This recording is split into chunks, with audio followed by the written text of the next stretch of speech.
Hi, this is Paul, and I have a special guest today, Rob Toornstra. Rob has been on the channel a couple of times when I've done some group conversations. And a couple days ago, Rob sent me a video that he had made with a skeptic, and they had a friendly conversation about, whether or not it's justifiable to believe in God and some of these things. And so I saw Rob dipping his toe into the YouTube world, so I thought I'd bring him on the channel and do a conversation with him. So I really appreciate your willingness to talk to me today, Rob. Yeah, and thanks, Paul. I appreciate your willingness to have me on your channel again. I've always really enjoyed our conversations and the other conversations with guests that we've had together. And I thank you for the example that you've set in terms of engaging people on matters of faith and meaning and purpose in life and all manners of theology. So I've enjoyed your channel and the audience that you have, and I appreciate the way that you've sort of modeled that. And so it's good to be back. Thanks again for inviting me as I get a chance to sit down with you again. Appreciate it. All right. Well, I thought, as I often do, I like to do sort of a biographical interview with people who've been on my channel, because so often a lot of the kinds of things we talk about are both personal and sometimes a little bit complicated and can get quite tribal. And in my experience, if we know each other's stories, the tribal dynamics tend to go down and we can have more productive conversations, which is why I often do this I try to do this with as many people who are willing to do it. And I found that a lot of people are quite interested in one another's stories. So let's begin with, why don't we begin with your parents? Tell me a little bit about your parents, Rob. Yeah, so my dad was born in Canada, but just barely. My grandparents immigrated from Friesland back in 1952. I know I saw you talking with Rod Hugan the other day, and hey. So many people on the channel are going to be, what's with this thing? Friesland? What is that? But yeah, so Friesland is a province in Holland, and that's where my grandparents were. And but my father was born in Canada shortly after they had immigrated, after my grandparents had immigrated just a few years after the Second World War. They were a part of an immigrant community in Edmonton, Canada. And there was quite a large group of Dutch immigrants there that were part of the Christian Reformed Church there. And anyways, my dad was born and raised in that community. He still attends the same church today, him and my mom, where my dad grew up. And it's the church that I was raised in as well. And so that helps you understand a little bit. I was raised in that Dutch immigrant church community there. Dad was a firefighter for over 30 years with the city of Edmonton. He met my mom just before he joined the fire department. Now, Mom was raised in a Christian home. My grandfather on my mom's side was a minister, but he was minister in the United Church of Canada. And so it was a very different worldview from the Dutch Christian Reformed worldview. They met and married. They've been married a little over 40 years now. And I was born a few years after they were married. I'm their oldest. I was their firstborn. And I was raised in a very Christian home. We were taught, Bible stories from the time that we were real little in Sunday school and catechism class, which was sort of like a midweek teaching group. I went to all of those things growing up, youth group a little later on. My mom and dad modeled the faith in a lot of ways, and were in some ways very different people, but in a way that generally complemented each other pretty well. So dad was, my dad was, he had his, he took, well, both my parents took their faith very seriously. And they were real committed to raising us in the Christian tradition. So it's something I'll always be thankful for. Went to Christian schools growing up. That was a big part of Christian Reformed. The Christian Reformed community, of course, was big emphasis on Christian schooling. And so all the way through 12th grade, I attended a Christian school in Edmonton. So now you were baptized as an infant long before you remember it, as I was, I assume. And Yes, I was. I was baptized at a time so I was a preemie. I was about a month early, and even at that real small size, I think I was baptized about 10 days after I was born, because there was a real push in that early community to get them baptized as quickly as you could. We've sort of lessened from that. We backed off a little bit from that, but yeah, I was baptized real quick after being born. so what was your sense of Christianity growing up? You were probably swimming in it. All of your friends went to the Christian school. You were going to, I mean, if you're like many who grew up at that era in the Christian Reformed Church, rather insular, what were your conceptions of personal faith as a kid? Was it just something that was around you? And was there any point in growing up when you sort of had a turning or a quickening or some kind of time when it became real to you? Yeah, that's a really good question, because you described it real well. I remember when I was pretty young, driving on the way to church, and there was another church a block or two away. And I remember asking my parents, are the people who go to that church going to hell? Because it was not a Christian Reformed church. And of course, they were quick to assure me that no, those are believers too. But that was the mindset that, there was a very strong connectedness within the Christian Reformed community. And so the same people that I went to church with, I went to school with, and the other kids at school, if they didn't go to my Christian Reformed church, they went to the Christian Reformed church, on the other side of town, sort of thing. And so that was always a big part of, just who the community that I was part of. The downside of that, I think, as you're getting at a little bit, is it becomes, Christianity can almost become an institutionalized thing. It's just what you always do. It's your community.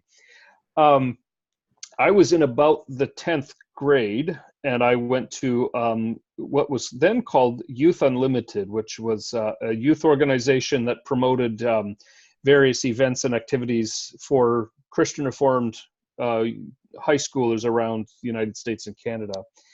And they put on a convention in 1995 in Fort Collins, Colorado, that I was attending. And I point to that moment as the moment where I sensed the Lord calling me to faith. In reality, there were probably many other moments along the way that were getting me ready for that, but that was the moment where I count as my profession of faith, where I, claim the promises that God makes of forgiveness. And there were, so then after that, then it became about, what does it look like to live this out on my own as a believer? What does it mean now to be a Christian? It's not just my parents' religion or my parents' faith. It's something that I'm professing. And I sort of went, so my 10th grade year, I was dipping my toe a little bit into what it would be like to be a rebel. Now, that was pretty mild. It was, consisted of listening to Guns N' Roses and, some stuff like that. But I was not a real happy kid in 10th grade. I didn't have a lot of, I was trying to figure out who my friends are, where do I belong, all those things that high school kids have to wrestle with. And after that experience at convention, then I would say I began to see that and I probably wouldn't have put it in these terms at the time, but my identity begins with my relationship with Christ, being loved by him, forgiven through him, belonging to him, those kinds of things. And then it was almost like, okay, so not having all these other friends, I didn't feel as alienated anymore. Now, the ironic thing is, after that, I started to make more friends, because it wasn't so much of an insecurity thing, if that makes sense. So then from, then I was involved in a number of mission trips after that, and service projects in Southern California, and that's, we'll get into that maybe in a minute, but that was where the Lord started to lead me into ministry. So Well, what was that like? Because a lot of people wonder why pastors get into this. Like, is it for the money? Is it for the groupies? I mean, because the jets, the travel, that's what the pastor's life is like, right? Well, no, of course not. Although I can't complain. The Lord has given me. I've always loved to travel, and the Lord has allowed me in my work to do a fair bit. That's of right. that. You have traveled. I forgot about that, but I didn't go into it knowing that. It's a strange story in some ways. I went on a mission trip down to Ontario, California, so Southern California. And I was the leader of that team was a guy by the name of Dave Klompine, and Dave was a real at that time in that experience was a real example. He was a pastor of evangelism and discipleship, something of that sort. And it would be hard for me today to put my finger on exactly what it was that I liked about how he was living, he was about his job. I kind of got to see what he did on a daily basis, and I thought, this is kind of neat, meeting people and talking to them about spiritual things, and I began to sense that, well, maybe God is calling me into. And at first, I wanted to do youth ministry, and my primary reason for doing youth ministry was that if I went that way, I wouldn't have to worry about studying Greek or Hebrew, because that was way too intimidating for me, and so. So I was kind of headed on that track. I at first was considering going to college in a place in central Alberta, Prairie Bible College, Prairie Bible Institute, I think it was called at the time. And well, after talking with Dave, he kind of steered me towards a place in West Michigan it was Reformed Bible College when I attended there. It's now called Kuiper College. And so the more I started to look into that, the more it caught my attention, and my interest was really piqued by that. And then I had to admit I was starting to get really excited about studying the courses in New Testament and in theology. And so I thought, well, maybe I could handle the Greek and the Hebrew if I go that track. And over time, I began to sense that just a pull into preaching and into teaching that seemed to just resonate with who I was. At the time, I was also getting involved in some youth group leadership, and I was getting more involved at my church. And the more I was involved, the more I was sensing affirmation from people who were watching this. And I remember one thing, I was involved on a calling committee. Our church was vacant at the time, and so participating in that, and people just. First of all, I love doing that, listening to sermons and considering, where does a pastor fit into the life of a church, and all of that were sort of the things that God was, I think, using to say, okay, this is what, a life of ministry would be rewarding. Now, is it an easy life? No, I look back now and say, sometimes the challenges are such that you say, you better know what you're getting into. But on the whole, it has been very rewarding. Studying God's word and finding ways to communicate it effectively, and so anyways, it's been a very rewarding career choice. So you went to RBC back when it was RBC. Yep. And you went to Calvin Seminary after that then? I did. Yep. I graduated from RBC in 2002. I met my wife it was my second day there, and I met my wife, who was a senior at the time, which I like to brag about a little bit. I managed to snag an older woman, and and we were married with me having one more year of college to go, and then so I graduated in 2002, and then 6 weeks later I started Hebrew at Calvin Seminary. Okay. And I graduated from Calvin Seminary in 2006. And then I at the time I had calls to 3 different churches, and after weighing them all out, we sort of boiled it down to 2 that we thought would be a really good fit, and then out of the 2, we ended up here in Salem, Oregon. And so that's your first charge in Salem. That's correct. Yeah, I've been here since 2006. Wow, so, good for you. Yeah. Well, it's your story is, I know for probably a lot of people listening to this your life sounds very strange, because if you grew up Christian Reformed, that you've got a very standard narrative. but to a lot of other people, it's a very unusual thing to live within a community, to stay within the institutions of that community. And then you go to Oregon. Now, Oregon is the Christian Reformed Church, for those who don't know, sort of have these deep pockets around the U.S. and Canada: Edmonton, Western Michigan, Chicagoland, North Jersey, little cluster in Ripon, California, some in Southern California. And so what often happens is that people in the Christian Reformed Church kind of stick with these little clusters and go from one place to another. But Salem, Oregon is not one of these places. So what kinds of things did you learn when you endeavored out to Salem, Oregon? Yeah, after I had just graduated from Calvin Seminary, and I was back walking through the seminary building, and one of my in fact, it was my Hebrew professor, a guy by the name of Carl Bosma, and I told him where I was going, and he says, "Well, that's good. You go preach to those pagans." And so I had no idea what I was getting into, and I think he meant that in the best possible way, which is that, this is a place that really needs to hear about Jesus.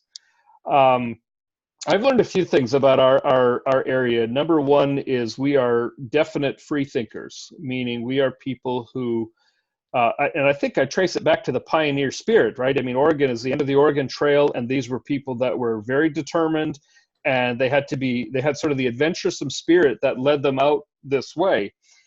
And I think that mindset still persists today here in Oregon. I think that sort of my mentality continues to shape people here. In addition to being very much lovers of nature and lovers of creation, I think I read somewhere that there's more Subaru drivers in Oregon than in any other state. And that makes sense because they're always, people are always off going hiking on Mount Hood or Detroit Lake or, Crater Lake. And so there's a love for nature. There's a love for creation. There is also a love for justice. And by that, I mean, there are real passionate concerns over any kind of social injustice, whether it be economic inequality, whether it be LGBTQ questions, whether it be, environmental creation care. I've sort of put forth a hypothesis to people before that says Oregon, so you'll often go through Oregon, and if you say walk through downtown Portland, it's not uncommon to find people protesting about this, that, or the other thing. I think there's a sense in which that is, the protest is almost a form of secular lament. It's a way of saying we see something wrong with the world, and we are upset about that, and we want to change it. And of course, the difference is that the means of change often rests with government in Oregon. I mean, Oregon tends to favor more involvement at the city, state, and even federal levels of government. So you see that, but and you see a lot of that sort of, we want to fix the world. We see the world as not the way it's supposed to be, which of course I would argue is a contact point for what the gospel's all about, right? And so anyways, that's that. And now the interesting thing is, and maybe just one more comment on this, is that the church, the Christian Reformed Church, at least my church, tends to be a more conservative church than you might find in other, like if you imagine a spectrum, even within the CRC, we would be one on the more conservative end of things. And I don't know exactly for sure why that is, but I suspect it has something to do with the fact that people that landed here and came here and began worshiping here saw and recognized the changes in the culture around them, and they wanted to make sure that they were protecting themselves and preserving some of the traditions, many of them which were good traditions, but they wanted to preserve themselves from what they saw the influence of the world around them. And so we're kind of an anomaly that we're a more conservative church in a very progressive and liberal state. Now, when you're using conservative and progressive in these sentences, can you flesh that out a little bit? Because that means a lot of different things in different places. Yeah. So um, when I talk about progressive, I mean more progressive churches tend to be ones that I would say are more, um, they're more aligned with the values of the culture, whereas maybe a more traditional church would be one that's trying to hold on to either the theological or the ethical or even liturgical worship kinds of practices from the past. Now, there's pros and cons to that. I'm not trying to say one is better than the other, whereas progressive are all about, look, we need to change and adapt and fit into the world around us. And as I said, there's always a tension there within, especially within the church. How do you maintain the traditions that are good, that have shaped us and have been healthy, and how do you also adapt to a world that is changing, whether we like it or not? So, yeah. Now, it's interesting that the insularity factor, because in some ways, the way you've described the conservatism of your particular church, which probably isn't homogeneously Dutch CRC, is interesting because the CRC, in terms of the immigrant dynamics, had some of that conservatism as a buffer. The thing that they were buffering against wasn't necessarily progressivism or any particular political orientation, as much as the kinds of aspects of, for a long time, especially in Canada, because a lot of the Canadian immigration, as with your grandparents, happened after the Second World War. The Canadians tended to hold on to, although, the people outside of your church were called Canadians. And by calling them Canadians, you meant that you were not. Now, you might not even have a name for what you were. And it's interesting how, in some ways, the church, at least in that immigrant dynamic, the church kind of becomes a nationality as such. And Right. you're partly because the Netherlands, after the Second World War, changed so rapidly and dynamically, and the immigrants brought with them and sort of preserved the culture that they left behind. It didn't change within their church like it changed over in the Netherlands. And so it's interesting how, especially for Christian Reformed churches in the Western states, there are some of these dynamics that have sort of taken root. Mm-hmm. Partly also, I think, imbibing some of the Western independent spirit, which ironically, and I often find this with conservative communities, there's always, they're changing in ways that they don't recognize in order to not change in ways that they don't wish to change. No, I think that's very accurate, and I think that's a good insight. So we have been known for a long time as the Dutch Church in our area, because many of the people in our church actually are Dutch immigrants. They immigrated from Holland a little later in many cases than some of my grandparents, maybe more like late 50s into the early 60s. They settled actually in Southern California at first as dairy farmers, and then they were priced out of the land, and they just migrated north, and then they landed in Salem, and they clustered together. And so many of them were these Dutch, like authentic Dutch immigrants, and now we've changed, and especially in the last probably 10 years or so, as some of those members are growing older, some of them are passing away. But part of that change then has been we've brought in new people, or we've had new people come in who are not ethnically Dutch anymore and not, thinking in those ways. And yet that whole, there is that tension between, again, it's old and new, but it's multi-layered. I think it's, some of it is, okay, this is, you're holding on to an ethnic culture as well. And in some ways, you don't want to dismiss that or diminish that, or you actually want to honor it, I think, in a lot of ways. But at the same time, you don't want it to define you, and you want to make room for other things. But you're right, you do change you change without realizing it. In order that's an interesting way to put it. In order to not change to try to not change in other ways, but you're still changing. Yeah, I think that's very true. Now, you've done a couple of other interesting things since you've been there. You've been both involved in well, why don't we talk about your ministry in Europe and what you've been involved with in that? Yeah.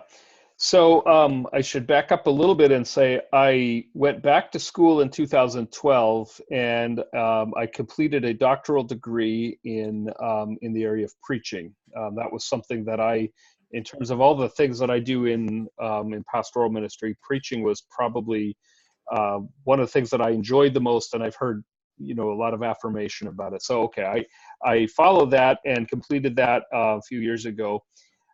I did not want to go into actual teaching in academia. I think there's some things there that would not be as good of a fit for me, but I do like to teach. And so a good friend of mine by the name of Bill Wilton was volunteering at the time, and he was connected in with an organization called ITEM, which is International Theological Education Ministries.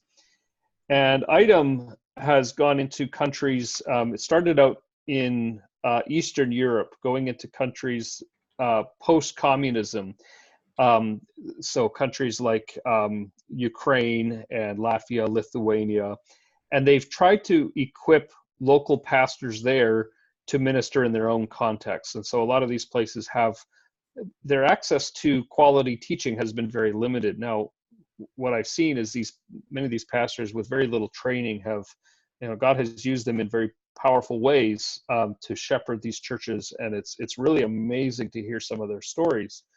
But now the opportunity, since the early 90s, the opportunity has been around to go in and train and equip local pastors. And so I've been involved with that since 2015.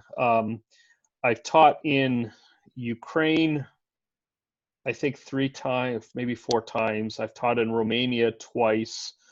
A couple of years ago, I was in India and in Indonesia. And Lord willing, next month I'll be in the Philippines. And we're doing this work in all these places. So essentially, the work that I do is I lead preaching seminars. And so we meet together with pastors and elders and others for about 3 very busy days. And we will take, I say we because I usually will travel with someone else. Usually it's my friend Bill. We've brought some others in as well. Guy that you might know, Fritz Harms, is kind of from not too far from your neck of the woods, but and we go in teams usually, and we work with the pastors so that it's not all just us telling them and sort of filling their minds with knowledge, but then we put them to work in groups, and we have them work through a text, and we focus on different genres of literature in the Bible. So we've done letters, we've done narrative, we've done like Old Testament law, and we take them through a genre at a time, and we're teaching some very basic principles on biblical studies and on preaching. And then the goal is to help them become better preachers and better teachers of the Bible. And so and it's been a lot of fun. It's to see the differences in churches around the world, the different cultural distinctions, and the way that each church takes the gospel, which is sort of this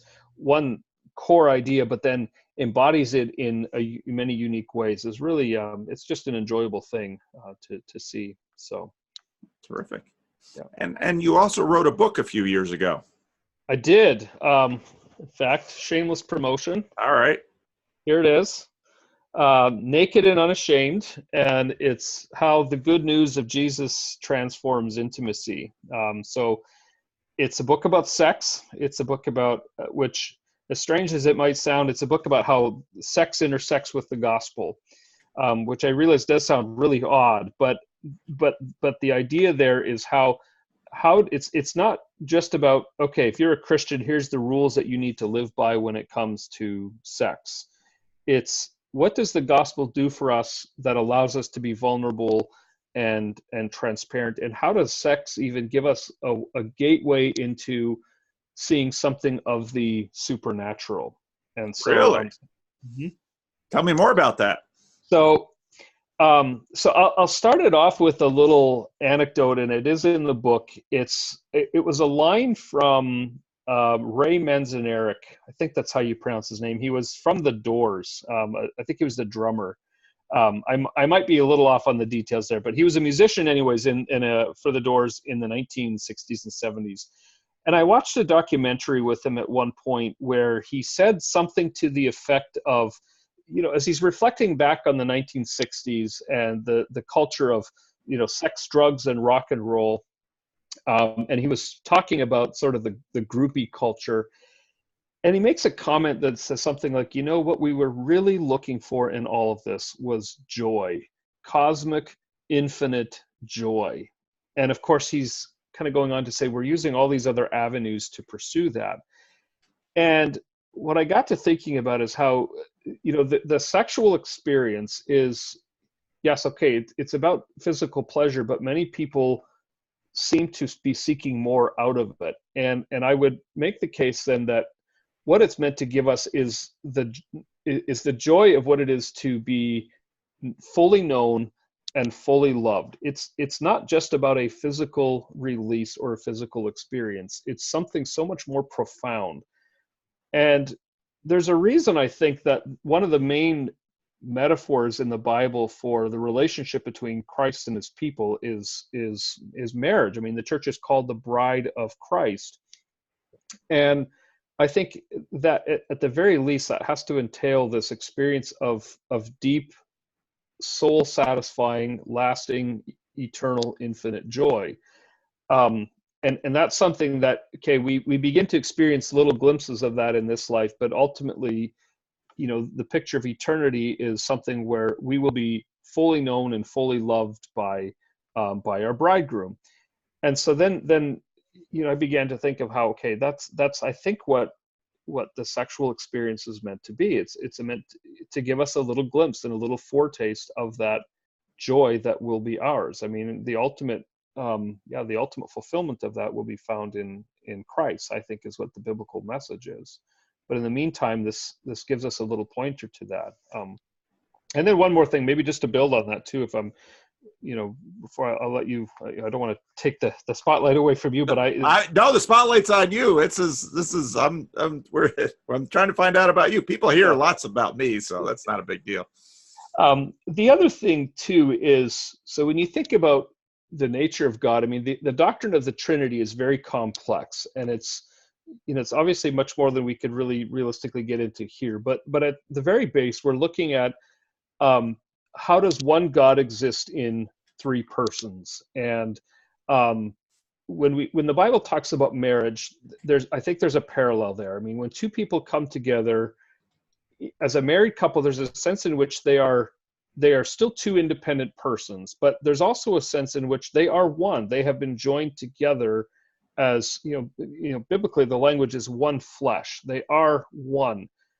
And so I think we're meant to see just a little glimpse there and I would say in the full context of marriage, we're meant to get just a little peek into what does it look like that, God exists in this person, one God in three persons of loving and sacrifice and giving and towards, within the bounds of the Trinity.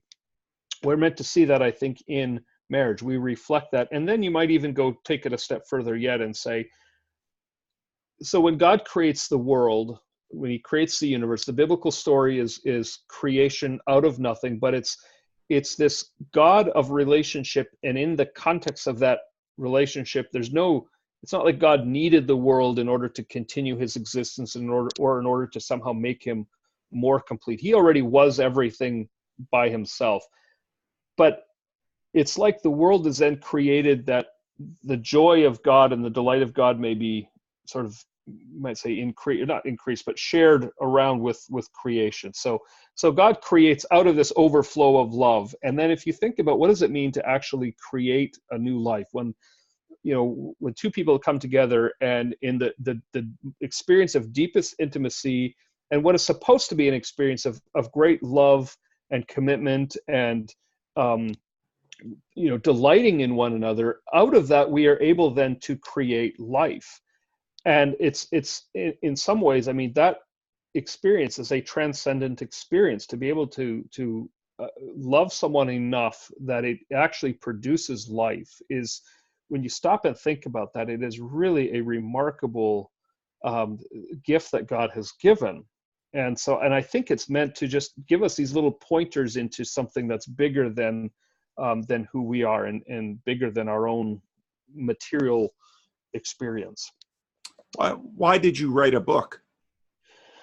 Yeah, that's a good question, especially because in some ways, I felt I was too young to have enough wisdom and knowledge to write a book. But on the other hand, I had been at Sunny Slope for really only a few years, and I don't remember which year. I'd maybe been 3-4 years, and there was a span of like one summer where I did, I think, 5 weddings, and then the next year I did a whole bunch more. So I was doing a lot of weddings, and what that meant was I would get to do premarital counseling, which I just love doing.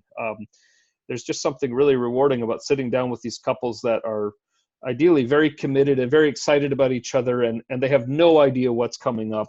And, you get to kind of work with them through that. And, but one of the things you have to talk about sex, because, that's a part of marriage, and, not talking about it is like ignoring the elephant in the room. And it's also setting them up for potentially for, frustration or disappointment or whatever else possibly. But what I found was that, when I came time to talk about sex, the couples would, I would always say, so tell me some of the things that you've heard from your church over the years. What kinds of messages have you picked up on about sexuality? And mostly what it would come back to was, well, we know you're not supposed to have, the church says you're not supposed to have sex until you're married. I was like, okay, well, yeah, generally that's consistent with the traditional teaching of the church, but tell me more. I mean, what else about sex? Well, and then it was kind of like, well, there wasn't a lot to add to that. And so I was also dealing with, more and more couples that were living together, and without casting stones, it was just a question of, we didn't see what was so wrong about that. It's like, okay, look, we're committed to each other, so why is this a big deal? And I didn't want to write another book that says, here's the rules about sex. That was, there's enough of those books out there. And the message is, when that happens, the message tends to be almost always a very negative tone, right? It's like, now the church, one more book, the church telling you what you're not supposed to do. And if you do it, shame on you. I didn't want to write that book. What I wanted to do was try to provide a compelling theology of sex, and by theology I just mean trying to make sense of, what does God think about sex. And one of the things I started, well, I in addition to what I've already said, one of the things I tried to point to was, number one, it's about vulnerability, right? Sex is meant to be more than just the physical act of sexual intercourse. It's about becoming vulnerable as a whole person. And so, sexuality, sharing your sexuality is sort of, your sexuality is in many ways is the most personal part of your being, but you're not just meant to share that with them. You're meant to share your mind, your heart. You're meant to share, your thoughts and your ideas, as well as, a good laugh with someone from time to time. Because then it's about sharing the entirety of yourself, and then sex becomes just the next logical extension of that in some ways. And so that's kind of the first thing. And I didn't really intend it this way, but that tends to speak mostly to men, because men kind of approach it from the physical aspect of things, and they need to be reminded and encouraged to say, look, don't settle for just the physical experience. You need to take the risk, which is sometimes very scary for men, of being vulnerable, right? I'm a man, and I have to still learn that frequently. Like, okay, my wife doesn't just want to hear, my wife wants to hear more about, what stresses me out, what has me, in a good mood. And so it's about building that kind of vulnerability with another person. So that's part one of the book. And then part two, I spend a fair bit of time working through the book, The Song of Songs, which in the biblical, in the Bible, is a book that is all about sex. And it's a couple. So there's a book in the Bible that's about sex? Well, and that's just it, that there's no other book in the Bible that focuses on just one thing. And the only single topic book in the Bible is all about sex. So what does that tell us? And not only, so a funny little thing, there was always, as a kid, there was a song that we would sing in school sometimes that had, it was, he brought me to his banqueting table and his banner over me is love. And so, we're all these little fourth grade kids singing this song, having no idea that this song is all about this sexual encounter with this, husband and wife. So I look back on that now and I just laugh, but that illustrates the point that for so many people, the idea of God and sex, just oil and water, those two things don't go together. And if they do, it's like God is, okay, he's sort of giving some sanctions towards, like, okay, the idea that, as C.S. Lewis puts it, the idea that God is a hedonist at heart, or a God who delights in pleasure, is so far from our way of understanding things. And yet, I mean, the book of the Song of Solomon is a very, very graphic book. If you begin to understand and unpack the imagery there, it is far more graphic than most of us realize. I've preached from the book a couple of times, and even then I had to be very careful about which passages that I chose. I think I've kind of narrowed it down. There's about 2 good sections that are easily preachable, and the rest are going to be ones where you're blushing a little bit through it. And so I worked through that, and I talk about how actually God intended sex to be far more enjoyable than most of us readily realize. The imagery there, what it suggests, the creativity, the spontaneity, the openness, the sort of the mischievous fun that you might say that's all a part of it, is all woven into the Song of Solomon. And so now again, there's where, not to be too stereotypical, but there's often where that tends to speak more to wives, because at least stereotypically they tend to be, they understand the intimacy part, they understand the vulnerability, that they get that way more than men. They sometimes have a harder time appreciating that it's the old mindset is good girls don't have good sex. It's like, that's not what good girls do. And so it challenges both. Now, the way that you kind of piece it together is both men and women are after the same thing. Husband and wives are after the same thing. What they really want is that connection, that deep, soul-satisfying intimacy. Now, often for men, what they begin, the way it works for them is that the sexual experience is the beginning of that. So that sort of, when they feel sexually connected to their wife, then that actually opens the door towards being more vulnerable in other areas of life. So when the sex life is good, then okay, it's easier to open up about other things. Now, women approach it from just the opposite. For the wife, typically what has to happen is there has to be connection in all of these other aspects of life: emotional, mental, recreational, etc., etc. And only when that connection is made, then that leads into the sexual connection. Now, you could look at that and say that's either the worst design in the world or it's the very best design in the world, right?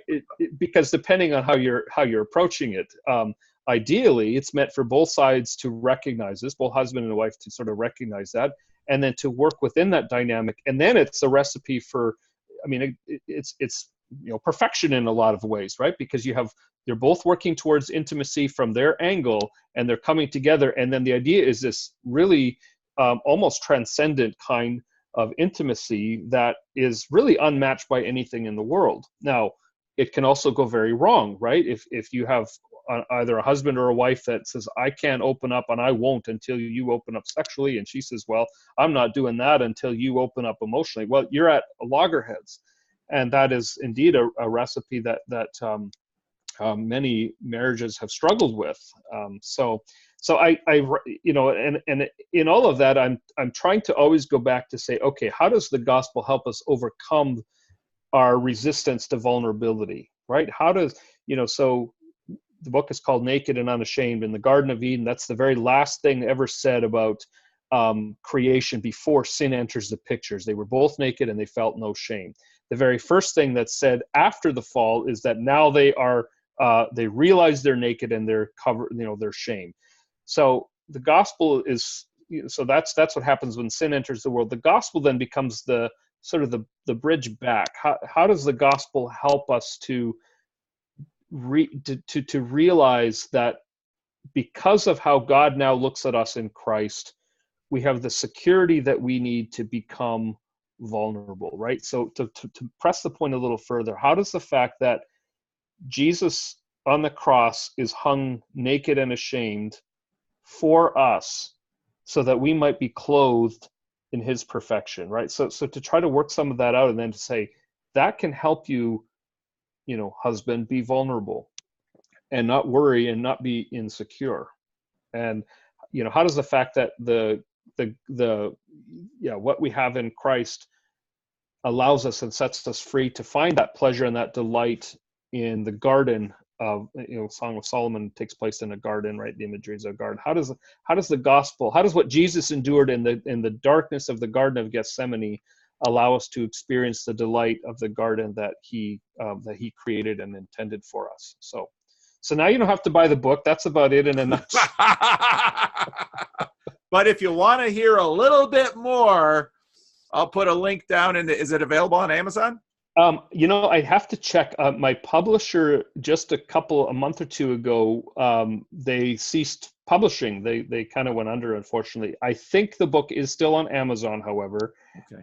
But I'll post a link as well to. I think I know a place or two you can still get it. Okay. But I'm hoping to get. It's maybe a long shot. I'd like to still get it published by another publisher. Have someone else pick it up. But we'll have to see. Is it on Kindle?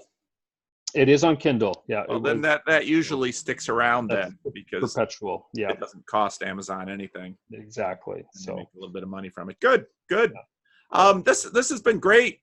This has been great, Rob. I really appreciate. I really like how I think you walking through that. This might sound to some people. This will be that's kind of the standard thing, but for a lot of other people, I think that will be very helpful. And something perhaps a little bit new and insightful for them. Any questions for me in any of this?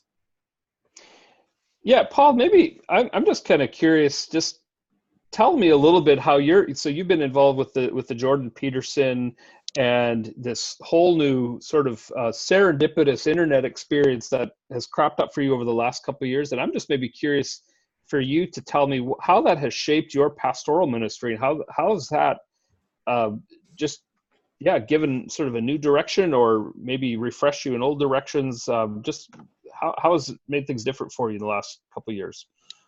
Oh, it's made things a lot different because what's your average attendance on a Sunday morning? About 170 maybe. Oh, that's a pretty good sized church then. Yeah. So ours is 50, 60. Been that way for years. And so to be a pastor of a small church, spent a lot of my time helping random people in the neighborhood with random things, doing stuff with the homeless, obviously caring for the small flock, so on and so forth. And then I'd always been very curious about I blogged for years. I'd written, in the CRC probably before the videos, the thing I was known for was my leading church blog where I would blog about synodical things or denominational things, active on the CRC pastors Facebook page. So I was a little bit known for that. I'd been involved with home missions, planting the cluster in Sacramento, some of this kind of thing.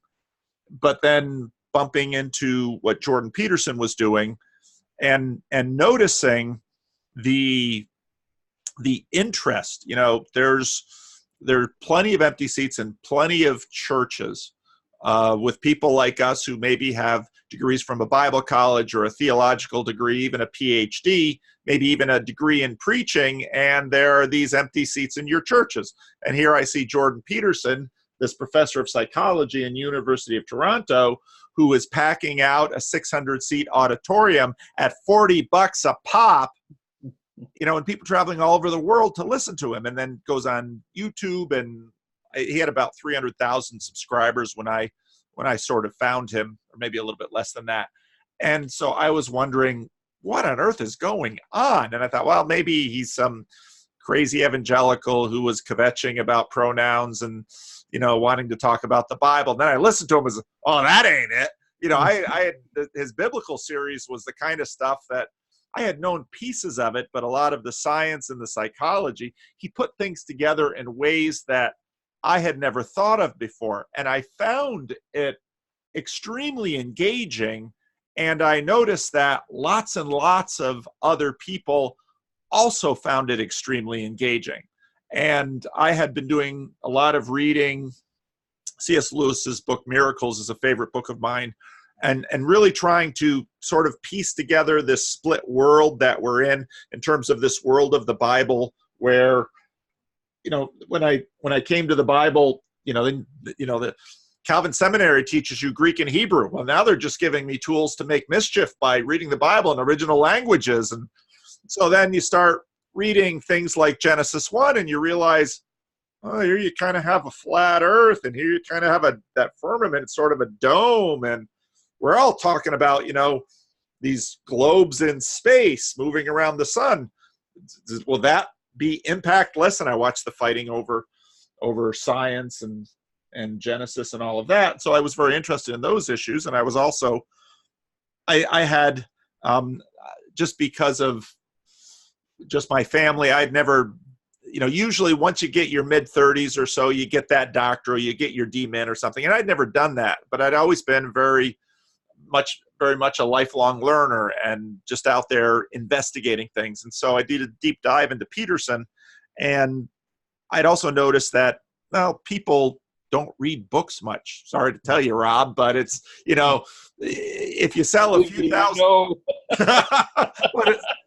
Kevin Adams just up the street says, I don't know if I even make minimum wage in terms of the time that I pour into a book. Right. Sell a few thousand copies, and that's sort of it. And I thought people, they listen to podcasts and they watch videos much more than they do that. So maybe I'll play around with YouTube. And so then, I was doing the Freddie and Paul show, and I'd done a couple of videos connected with the CRC, and I was thinking about C.S. Lewis, and I did some early videos on that.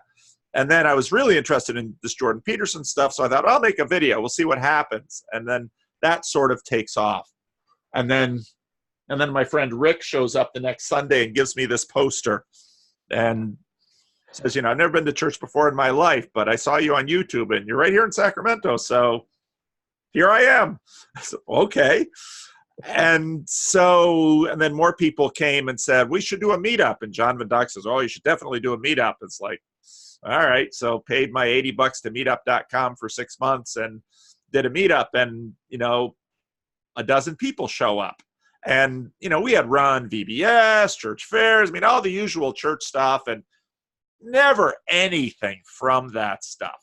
And here I've got a dozen people showing up in my church, and they're not like, where's the hot dogs? Or can I get free babysitting for my kid for a week? And I don't care if you teach them about the Bible. And, plus Sacramento's like Portland, it's on the left coast, so little suspicion about church. And then I have all of these people in my church, and they want to talk about Jordan Peterson. They want to talk about the Bible. They want to talk about science and faith and all of this stuff. And it's like, well, this is the greatest thing that ever happened, because you long for these conversations. Right. And they don't happen. And you try and get into them. And, pastors try all of these things to have these conversations. The church planters were, trying to interview people. And, that was kind of a standard way to sort of plant a church. And here I've got people now coming to me, and I've got so many people coming to me, I don't have time to talk to them all. And it's like, well, this is crazy, but good, because, oh, you want to talk about the Bible? Well, I want to talk about the Bible. And we're going to have disagreements, but that's normal. People disagree. People in church disagree. So let's talk. And then. So I'm wondering, Paul, if I might just jump in on that. Go ahead. That suggests two things to me that I can think of. First of all, there's been a huge gap between what we might call the world outside of the church and the church, right? Because you're talking about all these people paying $40 a pop, fill an auditorium to hear Jordan Peterson. Somehow they're hearing a lot of things that you you might hear in a church, right? It's not exactly the same, but somehow the church is missing out on that. Somehow there's this gap between what people in the church are thinking that the world wants and what the world really wants. And then the other thing is that, kind of related to that, it suggests in many places, almost a dumbing down, right? Because I think for a long time, the mindset was, you know what, if people are going to come to faith, don't bore them with theology. Don't go, don't have sermons that are real hard to, complex, and just, we call them felt needs in church language, right? Just preach to what people think they want to hear. And in some places that maybe worked, but I think on the other hand, what we've gotten is this growing divergence where all these people have got the sense that Christianity is really unintellectual, and therefore they're out in the world and they're still hungering for something. And along comes some guy who's really smart and really thoughtful, and they want to hear every word of it. So I'm wondering if you think that's accurate, or that's exactly right. Because the truth is, so sometimes pastors are kind of watching this go on and they're telling me, well, I don't know if I know enough about Jordan Peterson. I'd say, well, yeah, maybe you can watch some videos, but what you really need to do is probably learn a whole lot more about Western civilization and the history of philosophy and science. And no, it's not that you have to dumb things down. You need to know a lot more. And so in the last 2 years, so I've met Jordan Peterson a couple of times, and we have a conversation that we did online. But one of the things that this has opened up for me, this has been the most intense. This has been the most intense learning experience of my life. Suddenly, I've got people asking me questions about Jung and Nietzsche and Kant, and so it's like, holy cow! I've got to step everything up. And especially when you're out there on YouTube, yeah, I get a lot of stuff wrong. Well, people call me on it in the comments section, but I read the comments. When I started this, it was kind of like, I almost didn't know what to do with the Freddie and Paul show, because I was worried there are going to be nasty comments or something there. So when you start, it's kind of like, do I dare look at the comments? But the comments fill up with gracious, intelligent, well-educated people. And I almost always learn more from the comments than I would have imagined. And so then people are, and then I start having conversations with people. And so, no, you're exactly right. We imagined that people out there were sort of dumb. It's far from the case. Far from it.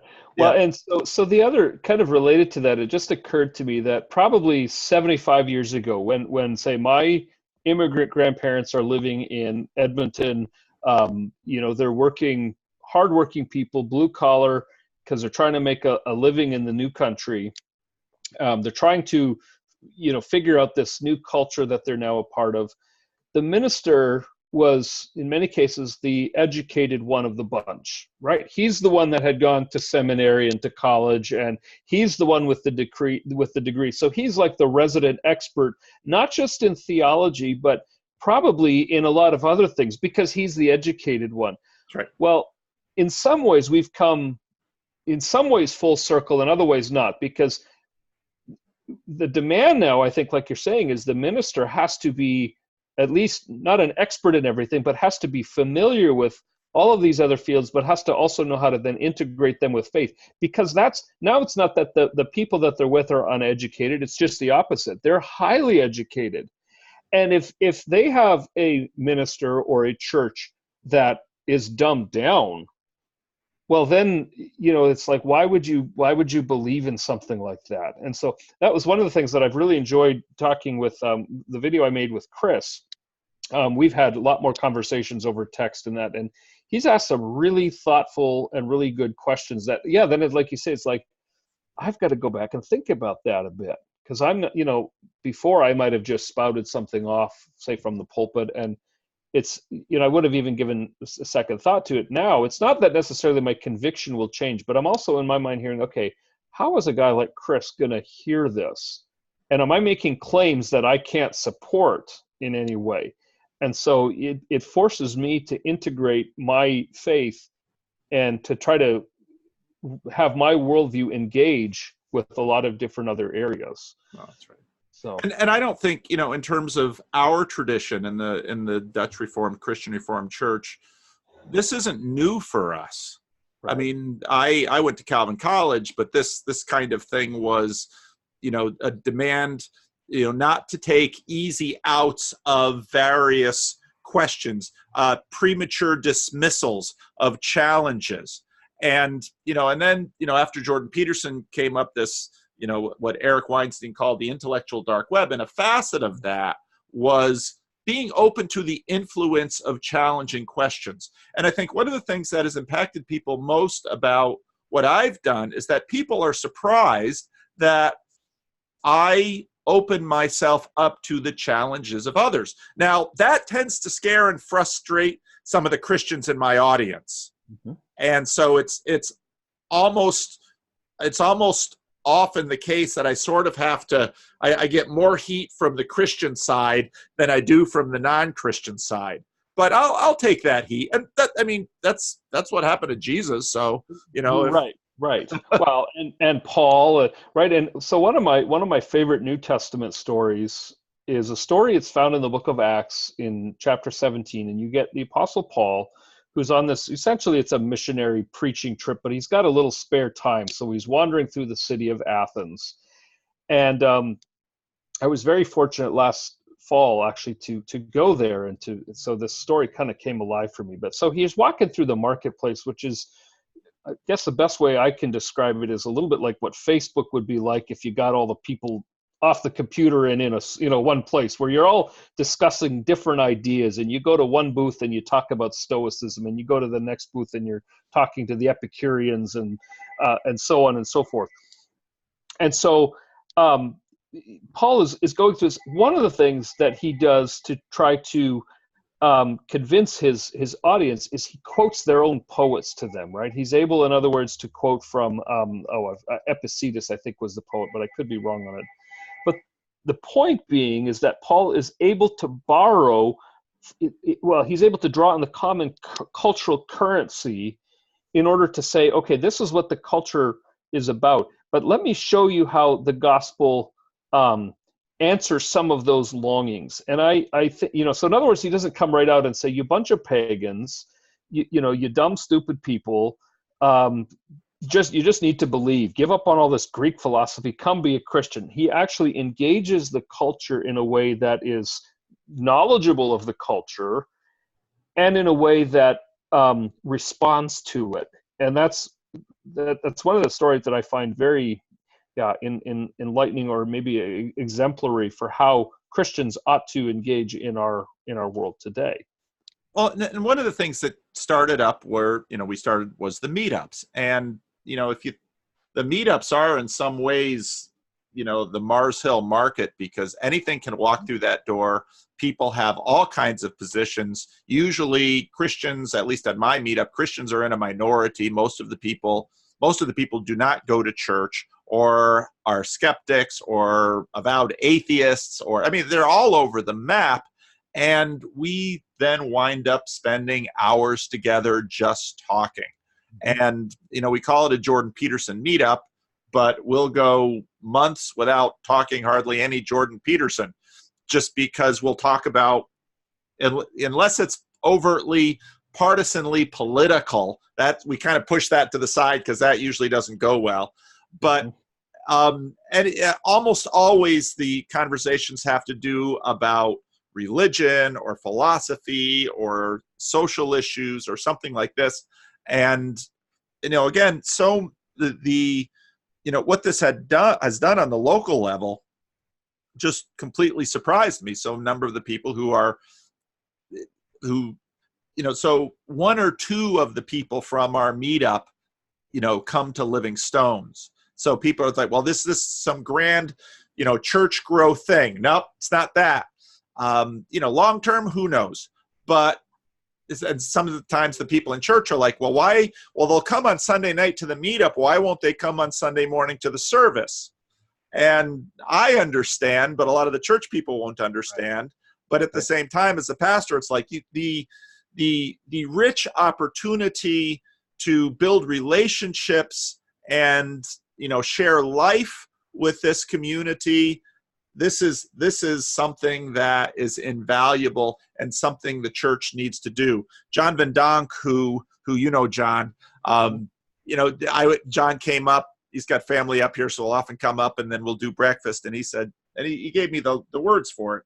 He said, this is outer court ministry. He had the court of the Gentiles and the temple, which was sort of and so the conversation I did yesterday with Rod and John and Job, the church needs to have a space where anyone who is willing to just,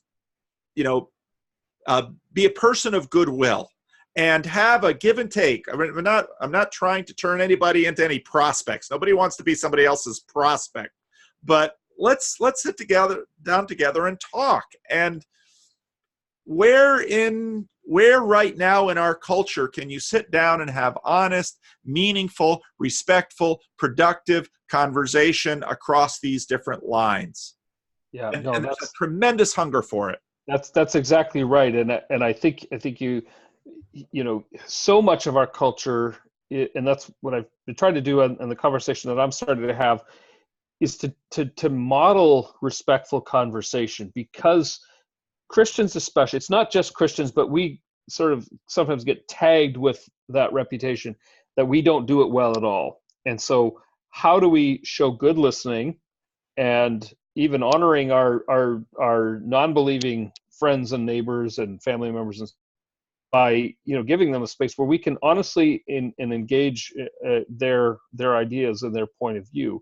And I think you said it well, because so often the church has done these things, but it's almost a bait and switch kind of thing. We're going to do this, but our ultimate goal is to hook you in the door. Now, maybe that happens, but we have to be so careful that we don't measure the results of it by how many people, what's your conversion rate, right? How many people could you make the sale with? But that's incredibly liberating too, when you get away from that as the standard of measurement. What's this all about? Well, let's try to get people in the door. Forget that. Let that all go aside.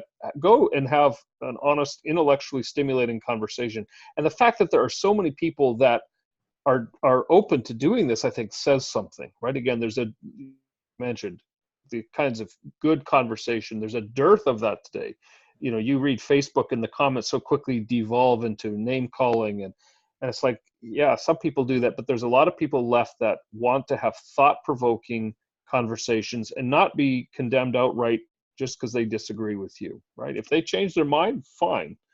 But people, I think, want to have the chance to just have the conversation, a meaningful conversation. And we have, some of our heroes. C.S. Lewis is a hero for many of us. We read his books just amazed that someone could be this well educated, this thoughtful, and yet C.S. Lewis had all sorts of outlying positions that C.S. Lewis would have trouble being ordained in the Christian Reformed Church. But Lewis in many ways was a model because he engaged in these conversations. And one of the key things, I think, and this sounds scary for confessing Christians, but we have to be open. We have to open ourselves to the influence of those we're having conversations with. Mm-hmm. And this sounds, no, we can't do that. But that then gets sort of into this sort of weird conservative dynamic where we're going to be conservatives, but you're being conservatives looking at this thing over here, and you're not realizing all the other ways you're changing by the things you're not looking at. And so I would argue that actually we are always being moved by the forces around us, and people who have an experience of immigration in remembered time should understand that, because, the Netherlands, in 1951 when you left it, and then you ask anyone who left the Netherlands in 1951, what do you think of it today? So we're all moved by our environment. Why don't we up our game a little bit and open ourselves and actually see. I think this is, quite frankly, the work of the gospel, because we have the Bible, but we're supposed to figure out, okay, how does that, the job of a preacher is, as John Stott said, connecting two worlds. And I think, just frankly, many churches are lazy in they're not connecting at all. Right. And well, no, I think that's spot on. And I think what you see is, again, this is across broad Christian communities. You get either the preachers who spend all their time on the one side of the river, and they can tell you, the verb tenses and the cultural nuances and the, all kinds of in-depth information about a particular text. And so you come away from a sermon, your mind has been filled with knowledge, but there's been no crossover to the other side. By the same token, then you get people who are on the other side of the bridge all the time, right? And they talk about contemporary issues, and they talk about whether it's be social justice or whether it be immigration, whether it be racial equality, et cetera, et cetera, et cetera. And the Bible gets tossed in there a little bit because it has to sound a little spiritual. But really, they haven't crossed over the bridge either. They've just spent all their time in the culture. And so there's a tension there, and there's a challenge. But like you say, it's upping the game. It in some ways, it makes the work of the preacher more difficult. But it's the essence of what the gospel is. How does that proclamation of what God has done work its way out in 21st century America, Canada, Netherlands, wherever else? And to do that well requires that you've got, you sort of are in both worlds, that you know how both worlds operate and the underlying worldview assumptions and how to affirm some things that are good. Again, and to use an example from my area, I can affirm the desire for social justice in the sense that my neighbors here in Oregon care deeply about social issues. And so I can affirm that, and I can say this points to a longing in your heart for something better. But then I can also challenge that and say, so how do you, what are the limitations of human ability to fix these problems, right? Why the anger? Why such bitterness because of this? And is your position on this issue making you a hardened and arrogant person? And then how does the gospel actually offer a different approach? And, so you have those conversations, and you sort of try to find out, how do those two pieces fit together? So for me, this has been, I'm sure I might share this on the CRC Pastors Facebook page. And I know that I deeply suspect very few people have had the courage to come out and tell me I'm doing wrong. And the YouTube comments, some of them, but at least CRC pastors and colleagues.